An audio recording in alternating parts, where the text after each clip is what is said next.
Le boucher de la Sarthe a-t-il été accusé à tort? Retour sur l'une des plus grandes chroniques criminelles des années 90.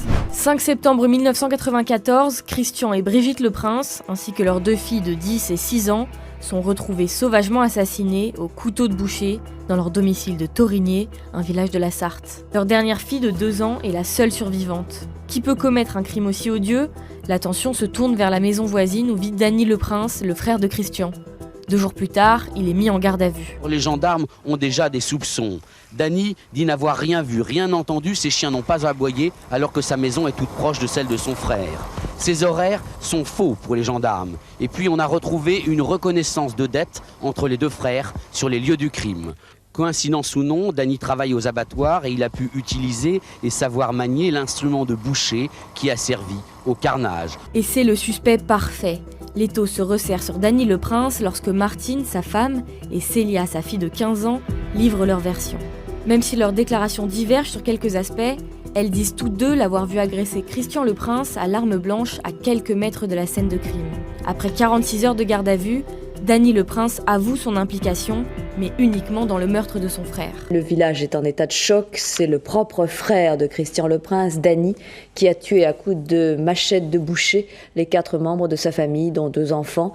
Dans les jours qui suivent, Danny Le Prince se rétracte. Il affirme que ses aveux lui ont été extorqués sous la pression des gendarmes et des longues heures de garde à vue. Mais au regard de la justice, il reste l'unique meurtrier présumé. Et dans l'opinion, il est devenu le boucher de la Sarthe. Mais il travaillait trop, on disait ça finira mal, il travaille trop, il tombera malade, mais de là, imaginez qu'il puisse massacrer sa famille comme ça. Décembre 1997, le procès s'ouvre. Et en l'absence de preuves incontestables, c'est parole contre parole. Il n'y a rien, il n'y a pas une analyse, une expertise qui suive la direction de Danny Le Prince. C'est un procès où il n'y a pas de preuves. Danny Le Prince plaide toujours son innocence, mais les témoignages qui l'accablent s'accumulent. À commencer par celui de Solène, la seule survivante. Elle avait 2 ans quand elle assiste au meurtre de toute sa famille. 4 ans plus tard, son témoignage est capital. Solène aujourd'hui se souvient. Elle a donc effectivement des choses à dire. La petite fille pointe son oncle Danny, qu'elle qualifie de méchant.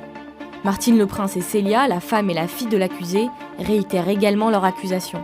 À la barre, Martine, en instance de divorce, apparaît fragile, presque effondrée, quand elle décrit ce qu'elle a vu ce fameux soir de septembre 1994. On s'était disputé avec mon mari à propos des terres de ses parents. Il est sorti, j'ai entendu des cris, je l'ai vu frapper son frère près de la boîte aux lettres avec un objet brillant. Dans la maison, il y avait